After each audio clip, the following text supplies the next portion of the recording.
जय श्री सीताराम मित्रों। दयालु भक्तजनों, सनातन के बंधु भाइयों, दयालु माताओं, सभी को मेरा प्रणाम।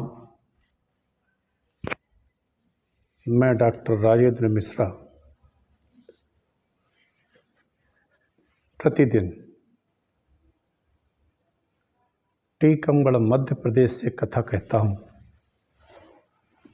और यह कथा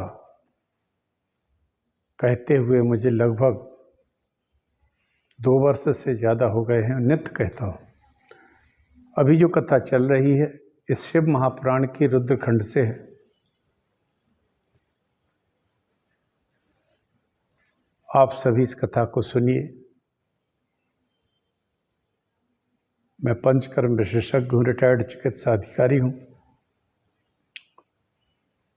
किसी को यदि किसी तरह की हमसे सेवा की ज़रूरत हो तो ले सकता है। मेरा फ़ोन नंबर है 9981870134। आइए हम कथा सुने शिव पुराण की। शिव जी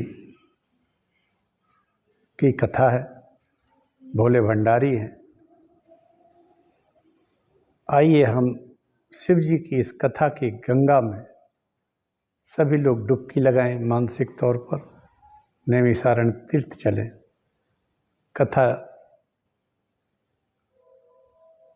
लोमहर्षण जी कह रहे हैं। साधु समाज में ब्रह्मा जी ने वह एक कथा नारद जी को ये पुराण सुनाया था। आइए हम सब भी इसको सुनते हैं, हम वाचन करते हैं। भगवान की कृपा सब पर हो। हम पुराणों में क्षमा, सत्य, दया, दान, शौच, इंद्रिय संयम, देव पूजा, हवन, संतोष एवं चौर कर्म का अभाव, इन नियमों का पालन सामान्यतः सभी व्रतों में किया जाता है।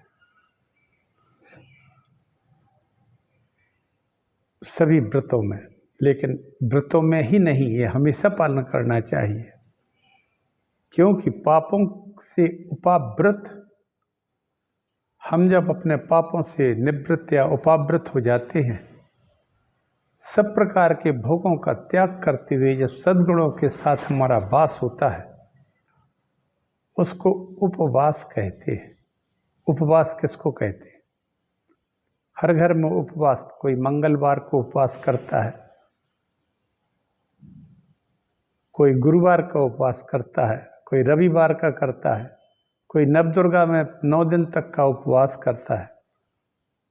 बस एक दिन का उपवास हो गया, छोड़ दिया। सत्य तो यह है कि ये उपवास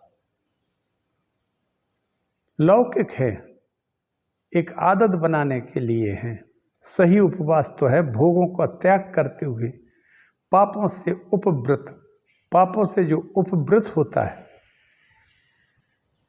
पाप कर्मों से उपवृत माने निवृत्त हो जाता है, कोई पाप ना करे तो उसका नाम है उपवास।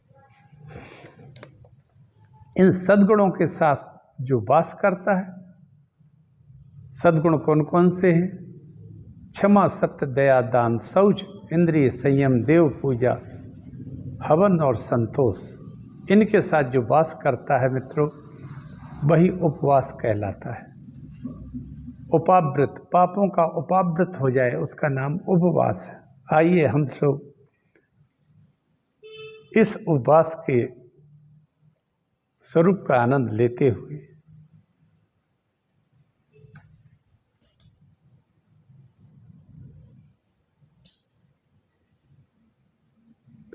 अधिक से अधिक पवित्र रहते हुए अपने संकल्प व्रत का अनुष्ठान करना चाहिए। इसी में परम कल्याण है और इसी में हमारी भलाई है। और भगवान भोलेनाथ का स्मरण कीजिए। छोटा सा अपन मंगलाचरण करते हैं, इसके बाद समय का उपयोग करते हुए आगे की कथा बढ़ाते हैं। कथा अच्छी है, शंकर भगवान की है, चरित्र है, उनकी लीला है, भोलेनाथ की है कृपा। चलिए अपन सब करते हैं, सुनिए आप सब। मंगलाचरण है। ओम श्री गणेशाय नमः। नमोस्तु रामाय सा लक्ष्मणाय देव्यै च तस्यै जनकात्मजाय। नमोस्तु रुद्रेन्द्रमानिलेभ्यो नमोस्तु चंद्राग्निमरुद्गणेभ्यः। जगमंगल गुण ग्राम राम के, दानि मुकुट धन धर्म धाम के। अखंड मंडलाकारं व्याप्तं येन चराचरं तत्पदं दर्शितं येन तस्मै श्री गुरुवे नमः। वक्रतुंड महाकाय सूर्यकोटि समप्रभा निर्विघ्नं कुरु मे देव सर्वकार्येषु सर्वदा। नमस्ते नीलकंठाय वेदसे परमात्मने विश्वाय विश्वबीजाय जगदानंद हेतवे। ओम नमो देव्यै महादेव्यै शिवायै सततं नमः। नमः प्रकृति भद्रायै नीता प्रणता स्मृताम्। तुलसीदास के पद कमल बारंबार मनाए, गुण गावहु श्री राम के हनुमत होई सहाय। कल मैंने कहा था कि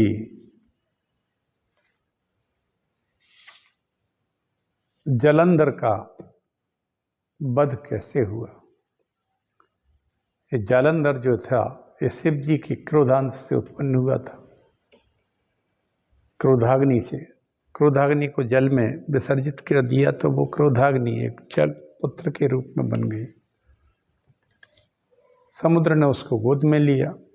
ब्रह्मा जी से कहा इसका नामकरण और संस्कार कीजिए। ये तो पता नहीं है कि कहाँ से आया है लड़का, लेकिन है पुत्र जैसा। ब्रह्मा जी का गला दब पकड़ लिया उस लड़के ने, उससे उनकी आंखों से जल निकला। उन्होंने कहा अरे तो जालंधर है। इस तरह से जालंधर का नाम पड़ा। जालंधर जो है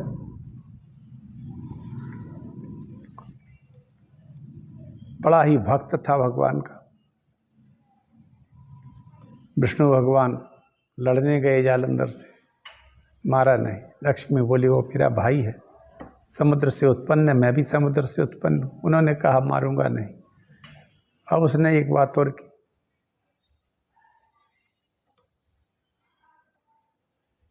लक्ष्मी जी से कहा कि आप मेरे घर पर रहिए सपरिवार। तो विष्णु भगवान को मजबूर होकर जालंधर के घर में और रहना पड़ा। गए थे लड़ने, रहने लगे उनके यहाँ। चलिए आगे की कथा सुनाते हैं। भगवान विष्णु के देवताओं ने आर्त भाव से विनती की। स्तुति से प्रसन्न होकर भगवान कहने लगे देवताओं,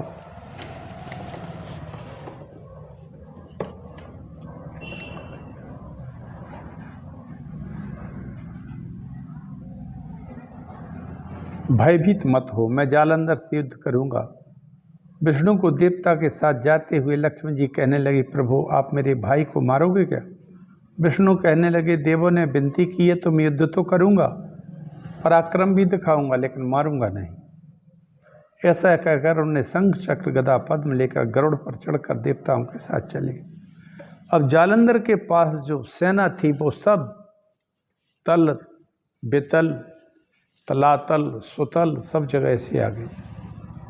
उस सेना में उसके 1 लाख तो मौर्य वंशीय क्षत्रिय थे, 100 संख्या वाले असुर, 1 करोड़ संख्या वाले काल के जो पाताल के राजा हैं, पाताल में रहते हैं काल के असुर। इनके साथ लेकर वो घमासान युद्ध करने लगा और ये देवता युद्ध में घायल हो गए। विष्णु भगवान ने अपने धनुष पर चढ़ाकर दैत्यों को काटने और मारने लगे।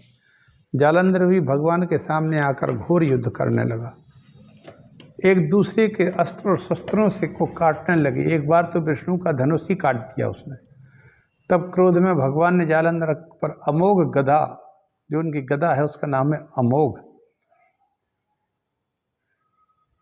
जिसका प्रहार खाली नहीं जाता इसलिए उसका नाम अमोघ है, प्रहार कर दिया। वह गदा जालंधर को फूल के समान लगी। जालंधर ने विष्णु के ऊपर त्रिशूल से वार किया। विष्णु ने नंदन नामक खड्ग से उसको काट दिया। फिर दोनों में मुक्केबाजी होने लगी। कोई भी हार मानने को तैयार नहीं। विष्णु भगवान जालंधर से कहने लगा, भगवान जालंधर से कहने लगे, अरे दैत्य श्रेष्ठ, तुम तो धन्य हो जो मेरे साथ इस महासंग्राम में इस युद्ध करते हुए भय को प्राप्त नहीं हो रहे हो। हमसे तो सभी भय खाते हैं, तुम क्यों भय नहीं खा रहे हो भाई।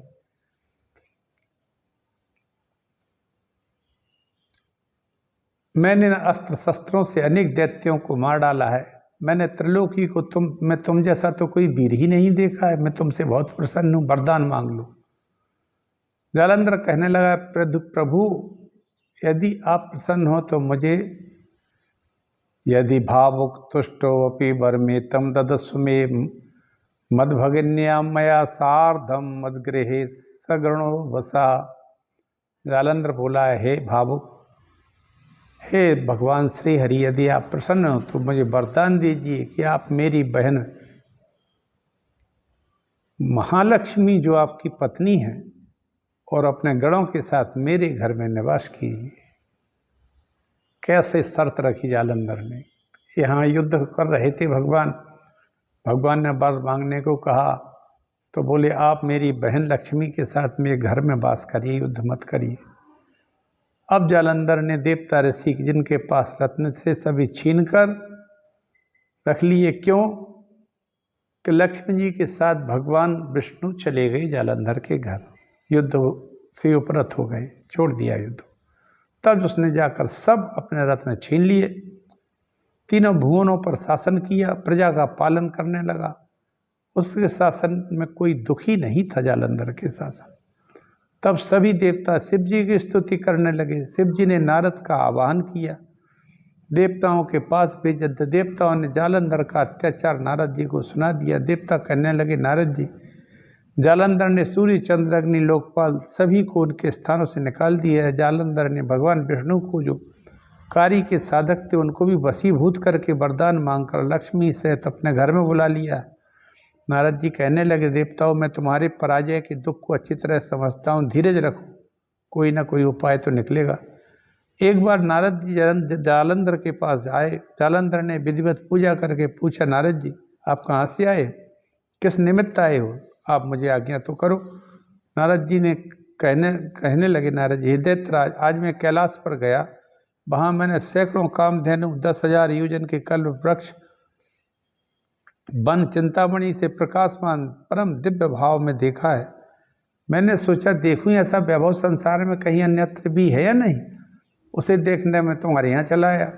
तब जालंधर ने अपना वैभव नारद जी को दिखाया। नारद जी कहने लगे, मैं आपके वैभव को देखकर प्रसन्न हूँ, परंतु अभी इसमें एक वैभव में कमी है कि आपके पास एक स्त्री रत्न नहीं है।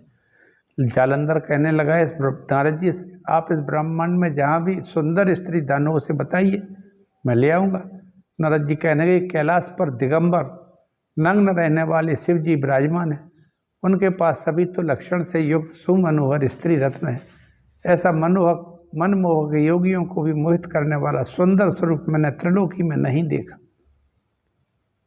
वह सुंदरता में श्रेष्ठ सभी रत्नों का भंडार है, लेकिन स्त्री रत्न भोग की समृद्धि जैसी शिव की है वैसी आपके पास नहीं है। ऐसा कहकर नारद जी चले गए। जैसे शिव की पार्वती है, नहीं जग में दूजी नारी है, सुंदर सुशील पति की प्यारी, अति सुगढ़ सलोनी नारी है। जालंधर तुम जसव रत्नों के मालिक, सुरपति बलिधारी हो, बह धन वैभव पुरुषार्थ सत्य, जिसके घर सुंदर नारी हो।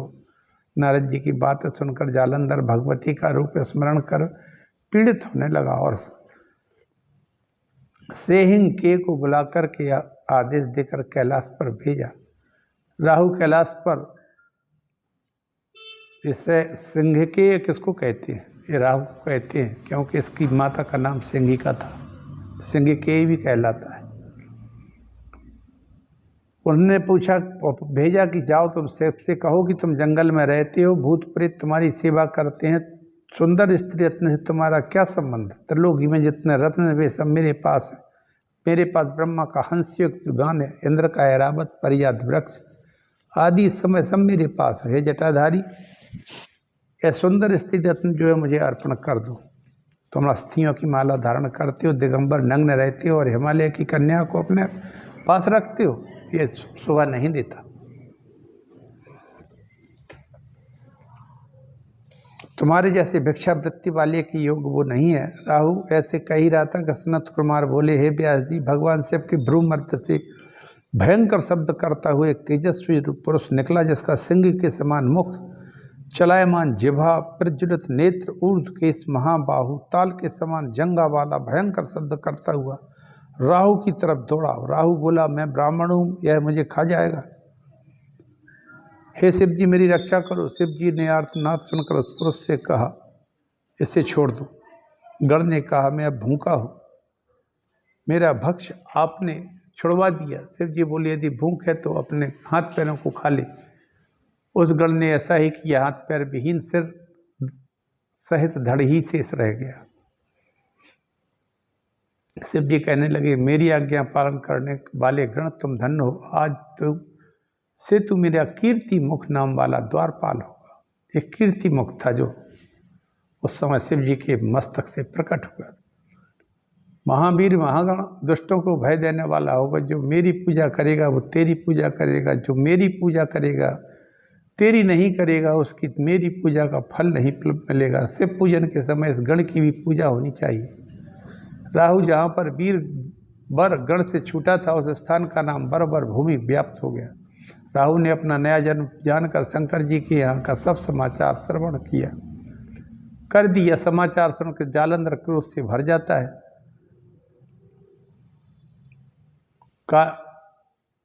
जालंधर क्रोध में भरकर काल नेमी अपने ससुर को लेकर शुंभ निशुंभ शुक्राचार्य राहु के साथ ले करोड़ों दैत्यों को चला। जालंधर का मुकुट खिसक कर पृथ्वी पर गिर गया।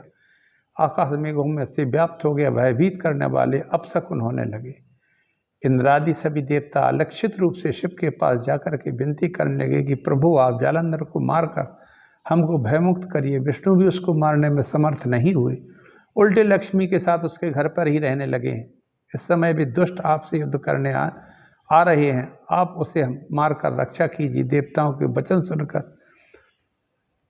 शिव जी ने विष्णु भगवान का आवाहन करके कहा, आपने उसे क्यों नहीं मारा? विष्णु कहने लगे, आपके अंश से प्रकट होने तथा लक्ष्मी का भाई होने के कारण मैंने उसे नहीं मारा है।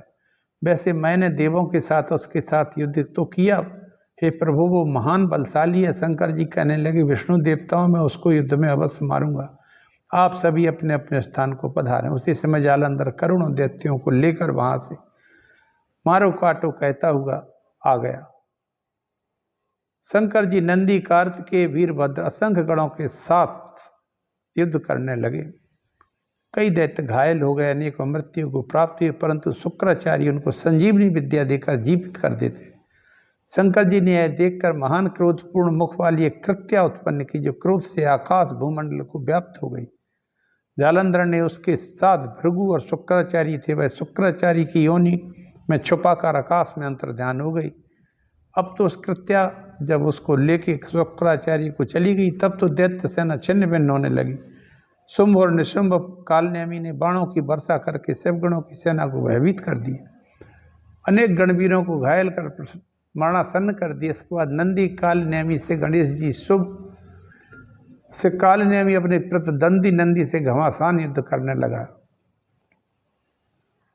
नंदी ने कालनेमी की छाती में शूल से वार किया। वह रथ विहीन कालनेमी विशाल पर्वत उखाड़कर गणेश पर वार करके रथ मूषक को विद्ध कर दिए। शुंभ ने भी गणेश का ताड़न किया। युद्ध के मैदान में अपनी शक्ति का प्रदर्शन सभी लोग कर रहे थे। वीरभद्र असंख्य गणों के साथ युद्ध भूमि में दैत्यों का संहार करने लगे। भूत प्रेत दैत्यों को खाने लगे। जालंधर ने शुंभ निशुंभ कालनेमी आदि सेनापति पराभव को सभी प्राप्त हो गए। परंतु इसके तुरंत बाद जालंधर रथ पर चढ़कर आया, युद्ध भूमि में वीरों को बाणों से घायल कर दिया। गणेश जी ने दैत्य को गदा की फरसे से काट डाला। वीरभद्र ने 3 बाणों से हृदय में वार किया। 7 बाणों से जालंधर ने रथ, ध्वजा, छत्र, मुकुट को काट दिया। दूसरे रथ पर चढ़कर जालंधर ने गणेश वीरभद्र को घायल किया। वीरभद्र ने पुनः उसके सारथी को घायल किया। जालंधर ने परिधि से वीरभद्र का सिर फोड़ दिया, जिससे वह पृथ्वी पर गिर पड़ा। गण भयभीत होकर भागे। उसी समय शिव जी क्रोध करके युद्ध क्षेत्र में तत्पर हुए। तभी शुंभ निशुंभ आदि सभी ने शिव जी के ऊपर एक साथ प्रहार किया, अनेकों गणों को मार दिया। तब शिव जी ने क्रोध कर खट्वांग से बलाह का सिर काट दिया, घुसमर को पास से मार दिया, त्रिशक को प्रचंड का काट दिया। शिव जी के बाणों से घायल होकर दैत्य भाग गए। जालंधर शिव जी से कहने लगा, इनको मारने से क्या है? यदि युद्ध में वीरता दिखानी हो तो मेरे साथ युद्ध करो। ऐसा कहकर अपार सेना के साथ आकर वो शिव जी के साथ आकर युद्ध भूमि में हाहाकार होने लगा। ऐसा कहकर जालंधर ने शिव जी पर 70 बाणों से प्रहार किया, परंतु शिव जी ने उन सभी बाणों को अपने बाणों से काट दिया। बाण छोड़कर ध्वजा, रथ, छत्र आदि काट दिए। उसके धनुष को भी छेदन कर दिया। जालंधर ने शिव जी पर गदा से प्रहार किया। शिव जी ने उस गदा को भी बाण से काट दिया। तब जालंधर घूंसा बांधकर शिव जी की तरफ दौड़ा। शिव जी ने बाणों से उसे 1 कोस दूर फेंक दिया। सभी गण जोश में आकर रणभूमि में हर हर महादेव कहने लगे। शिव जी को अपने से बलवान जानकर जालंधर ने माया फैलाकर अप्सरा, गंधर्व आदि वाद्य बजाते हुए शिव जी के पास इधर उधर नृत्य करने लगे। इस शिव जी आश्चर्य को देखकर मोहित हो गए। उसी समय जालंधर शिव का रूप धारण कर पार्वती जी के पास पहुंच गया, परंतु पार्वती जी उसको पहचान कर अंतर्ध्यान हो गई, उत्तर मानस में चली गई। जालंधर युद्ध भूमि में वापस आ गया। जालंधर के चले जाने के बाद पार्वती ने विष्णु भगवान का आह्वान कर कहा, उस दैत्य ने कैलाश पर शिव जी का वेश बना करके आकर रास्ता खोल ही दिया है, तो तुमको मेरी आज्ञा है कि तुम भी उसकी पत्नी का पतिव्रत धर्म नष्ट कर दो। जब तक उसका पतिव्रत धर्म नष्ट नहीं होगा वह अधम मृत्यु को प्राप्त नहीं होगा। पार्वती के कथन के अनुसार विष्णु पतिव्रता के धर्म को नष्ट करने के हितार जालंधर के निवास के पास बगीचे में तपस्वी का वेश बनाकर ठहर गए और रात में अपनी माया से वृंदा को स्वप्न में दिखाया। रात में वृंदा ने देखा कृष्ण प्रसून भूषाढ्यम काव्याद गणसेवितम दक्षिणासाम गतम मुंडम तमसा च व्रतम तदा। काले फूलों की माला पहने गीदड़ भेड़ियों के साथ अंधकार में व्याप्त तो केवल पति का मुंड जा रहा है। जालंधर का शरीर तिल लगा हुआ है, भैंसे पर बैठा है और अपने नगर को स्वयं को समुद्र में डूबते देखा। प्रातःकाल जागने पर सूर्य को छिद्रयुक्त और आकाश को कांतिहीन देखा। रामचरितमानस में त्रिष्टा ने भी यही स्वप्न देखा था। खर आरूढ़ नगन 10 सीसा, मुंडित सिर खंडित भुज बीसा, यही विधि सो दक्षिण दिस जाई, लंका मनहु विभीषण पाई, यह सपना में कहूँ पुकारी, होई सत्य गए दिन चारी। वृंदा ऐसा स्वप्न देखकर रोने लगी। सखियों के साथ वन में खिन्न मन से घूमने लगी। वहाँ पर 2 राक्षसों को देखा। वहाँ से भयभीत हुए बगीचे में आई। वहाँ शिष्यों सहित एक तपस्वी को मौन साधे बैठा देखा। वृंदा ने तपस्वी के गले में बाहें डालकर कहा, मेरी रक्षा करो, आपकी शरण में हूँ। तपस्वी ने हुंकार मात्र से उन दोनों माया के राक्षसों को अदृश्य कर दिया। यह देख वृंदा बड़ी विस्मित हुई। तपस्वी कहने लगे, हे मुनि, मेरे स्वामी और सब में युद्ध हो रहा है। युद्ध में मेरे स्वामी की क्या दशा है, कृपया बताएं। तपस्वी ने मौन रहकर ऊपर को देखा। तभी 2 बानर आकाश में चले गए और कुछ देर बाद आए। उनके हाथ में जालंधर का सिर और धड़ था। अपने स्वामी का सिर और धड़ देखकर वृंदा दहाड़ मारकर रोने लगी। हेन देवां संगंधर्वा नृता विष्णुनाम सहा, कसम सताप सेना दत्तलोक के विजयी हता। जिसने सभी गंधर्वों देवताओं सहित विष्णु को जीत लिया था, उस त्रिलोक विजयी को एक तपस्वी ने कैसे मार डाला। वृंदा तपस्वी के चरणों में गिरकर रुदन करने लगी। हे प्रभु, मेरे स्वामी को जीवित कर दीजिए। रामचरितमानस में रावण की मृत्यु के पश्चात मंदोदरी भी से प्रलाप करती है। शेष कमठ सही सकहि न भारा, सोतनु भूमि पर्यु भरि छारा। वरुण कुबेर सुरेश समीरा, रन सन्मुख धरि काऊ न धीरा। राम विमुख असहाल तुम्हारा, रहा न को कुल रोवनिहारा। काल विबस पति कहा न माना, अग जगन्नाथ मनुज करि नाना।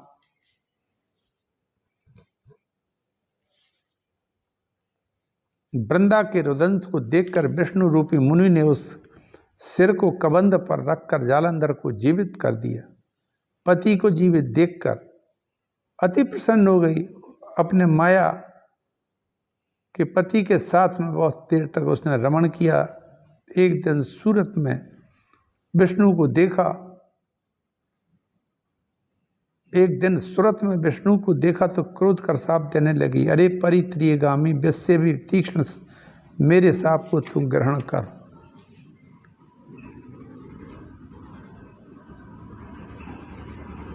यौ त्वया माया ख्यातौ स्वकीयौ दर्शितौ मम, तावदेव राक्षसौ भूत्वा भार्या तवहरिष्यता। त्वां चापि भार्या दुखी खार्तो बने कपि सहायवान। ब्रह्म सर्पेश्वरेणारायण यस्ते शिष्य तमागता। वृंदा ने कहा, तुमने अपनी माया से जिन पुरुषों को दिखाया था, वे ही दोनों राक्षस बनकर तुम्हारी पत्नी का अपहरण करेंगे, हरण करेंगे। तुम भी पत्नी के दुखी से दुखित होकर बानरों की सहायता लेकर वन में भटकते हुए घूमोगे, और जो सर्पों के स्वामी शेषनाग तुम्हारा शिष्य बना था, यह भी तुम्हारे साथ भ्रमण करेगा। इस प्रकार साप देकर वृंदा अग्नि में प्रवेश कर गई। उसका तेज भाव पार्वती जी में समा गया। विष्णु भगवान कालिनेमी कन्या वृंदा की राख को शरीर में रमाकर वहीं स्थिर हो गए।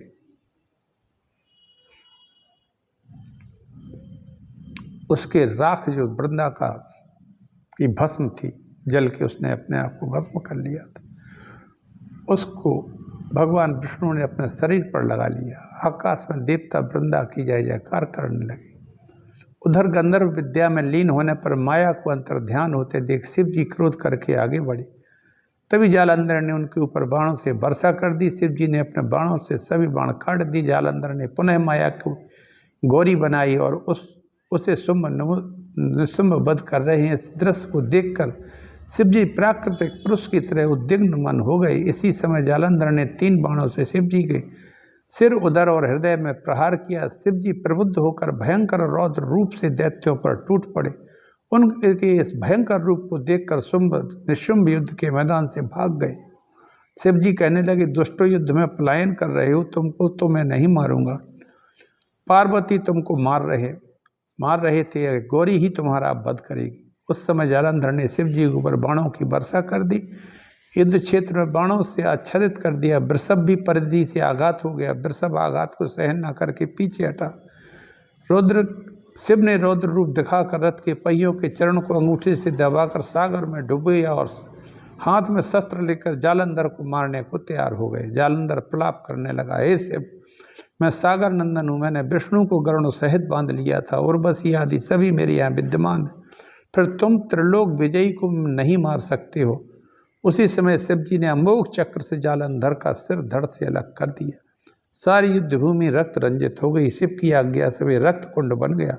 जालंधर के मरने से त्रिलोकी में आनंद छा गया। देवता लोग शिव जी की स्तुति करने लगे। देव देव महादेव शरणागत वत्सल, साधु स्वक प्रदर्शतम सर्वदा भक्त दुहा। देवता बोले, हे महादेव शरणागत वत्सल, आप सज्जनों को सुख देने वाले, भक्तों का दूर दुख करने वाले, आपकी भक्ति का यद दासार और उसकी पत्नी कलावती भी सिद्धि प्राप्त को हो गई थी। राजा चंद्रसेन, गोपी का पुत्र श्रीकर, धर्मगुप्त, राजपुत्र सुचिव्रत, ब्राह्मण चित्रवर्मा, राजा चित्रांगद, भद्रायु, संबर, पिंगला, भद्रसेन, महानंदा, वैश्या, बिंदुक ब्राह्मण, शारदा नाम की ब्राह्मण कन्या जो बाल विधवा थी, आपकी कृपा से सौभाग्यवती पुत्रवती हो गई थी। हे प्रभु, हम ब्रह्मांड का आपके दास हैं, हम आपकी शरण देवों द्वारा 30 श्लोकों की विनती पापनाशक पुण्यदायक है। भगवान शिव स्तुति सुनकर प्रसन्न हो गए। शिव की महिमा अपरंपार, बोले डंग शंकर डमरू वाले। शिव अजर अमर अविनाशी, वो घट घट के वासी। माँ व्यास जी बोले, ब्रह्मपुत्र जालंधर का चरित्र तो आपने सुन लिया है, अब विष्णु ने आगे क्या किया उसे श्रवण करने की कृपा करें।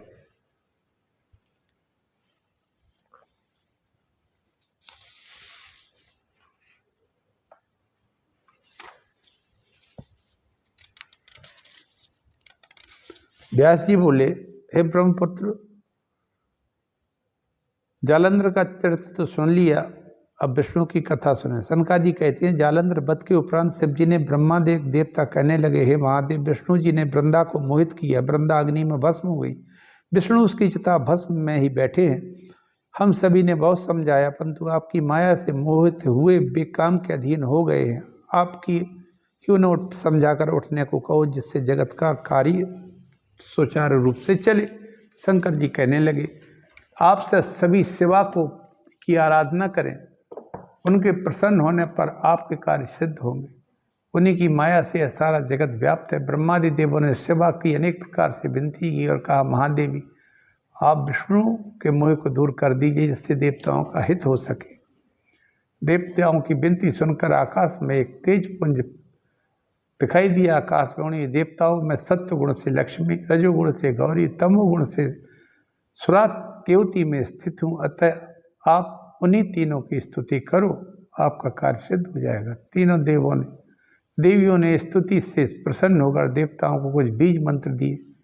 कहने लगी, वहाँ विष्णु जी स्थित है, उसी स्थान पर इन बीजों को बो देना, आपका कार्य सिद्ध हो जाएगा। ऐसा कहकर तीनों देवियों की ब्रह्मा और रुद्र की शक्तियाँ थीं अदृश्य हो गईं। देवताओं ने वृंदा की चिता भस्म में विष्णु जहाँ स्थित थे उन बीजों को बो दिया। विधात्री की बीज से धात्री, आमल की यानी कि आंवला, लक्ष्मी के बीज से मालती, जो बहुत अच्छे फूलों की होती है, चढ़ते हैं भगवान को, और गौरी की बीज से तुलसी माता प्रकट हुई। आहा, जो बीज थे, ये तुलसी जो है, माता पार्वती ने जो बीज दिए थे देवताओं को, तो भगवान विष्णु जहाँ बैठे थे वृंदा की भस्म में, वहीं प्रकट हो गई।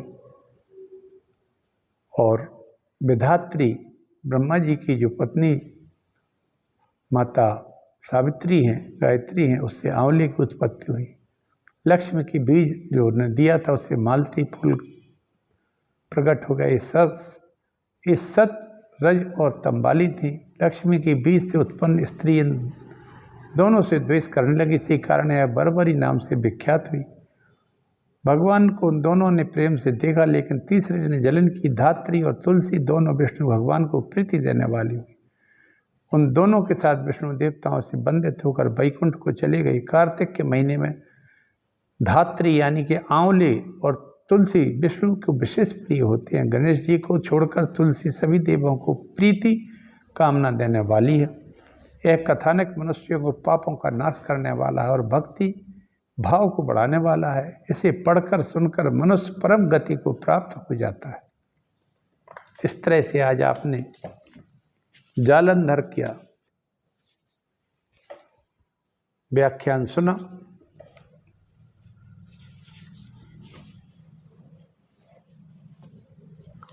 और आंवला, मालती और तुलसी की उत्पत्ति का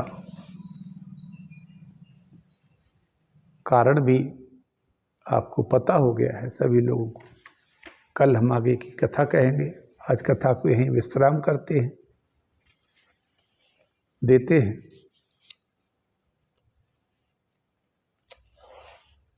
रुद्र संहिता चल रही है।